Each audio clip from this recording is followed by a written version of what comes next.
Hi, I am Dr. Vishal Nigam. I'm a spine surgeon. I practice in Delhi and in Noida. So today, आज मैं facet joint syndrome या facets के बारे में discuss करूंगा. Facet joint syndrome का मतलब होता है जो रीढ़ की हड्डी के जो जॉइंट्स होते हैं, जिनके ऊपर एक के ऊपर एक रीढ़ की हड्डियां आर्टिकुलेट कर रही होती हैं, जुड़ रही होती हैं, उनकी डिजीज.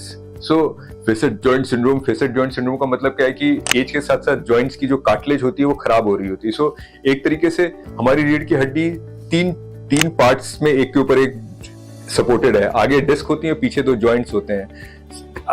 इशू क्या होता है कि धीरे धीरे से डिस्क की वाटर कंटेंट कम होती है. जब वाटर कंटेंट कम होती है तो पीछे जॉइंट्स में भी प्रेशर आता है, पीछे जॉइंट्स में प्रेशर आता है तो वो भी खराब होते हैं. जब वो खराब होते हैं तो आगे डिस्क पर और प्रेशर आता है, वो और खराब होती है, पीछे जॉइंट्स और खराब होते हैं. सो एजिंग प्रोसेस एक साइकिल है जो चलती जाती है. सो टिपिकली ये देखा गया है कि जब भी हम कमर को या गर्दन को पीछे करेंगे तो जॉइंट पे प्रेशर ज्यादा पड़ता है तो पेन होता है. तो अगर हमें ऐसा होता है कि जब भी हम यूं कर रहे हैं या यूं कर रहे हैं और पेन ज्यादा बढ़ रहा है तो इसका मतलब हमें फेसेट जॉइंट सिंड्रोम हो रहा है या फेसेट जॉइंट्स पे प्रेशर पड़ रहा है. अगर ऐसा है तो मोस्ट ऑफ द पेशेंट्स वो लोग जनरली आगे झुक के या यूं करके खड़े रहने की कोशिश करते हैं क्योंकि उससे वो प्रेशर को रिलीव करते हैं.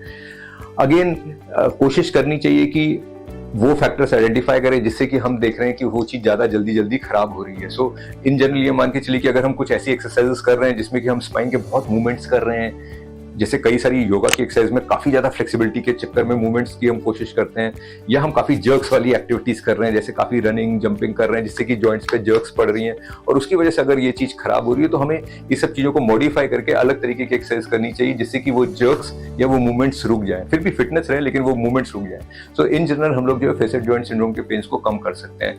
अदरवाइज फिर हमारे पास इंटरवेंशन है. इंटरवेंशन का मतलब क्या है कि हम लोग जॉइंट्स में नीडल डाल के उसको नम कर सकते हैं जिससे कि वो पेन्स खत्म हो जाए. एंड ओकेशनली फिर उसकी सर्जरी भी करनी पड़ती है जिससे कि वो पेन खत्म हो जाए. सो ये भी ऑप्शंस अवेलेबल हैं, interventions in terms of spine injections and interventions in terms of surgeries. But सबसे यूजफुल है कि भाई हम वो फैक्टर्स ही अवॉइड करें जिससे कि ये पेन हमारे बढ़े.